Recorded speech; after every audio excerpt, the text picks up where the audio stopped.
老师，领导不遵守承诺，画大饼，我对这样的反感正常吗？你在你的角度上去思考，肯定是反感的。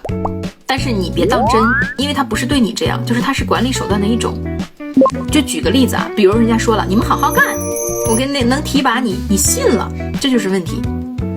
那么那种城府比较深的，他心想不可能，因为提拔的逻辑是你要评优3次，于是你不吃他这一套，你就避免了伤害，而不是说我信了，我吭哧吭哧干了，干完你没给我承诺，所以我恨你，你恨的是心理不平衡。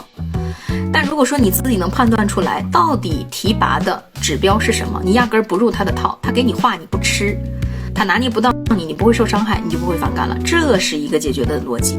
但反过来，你当了领导之后，权力就那么多，工资不是你想给多少给多少，评优不是人人都能有，所以你怎么办？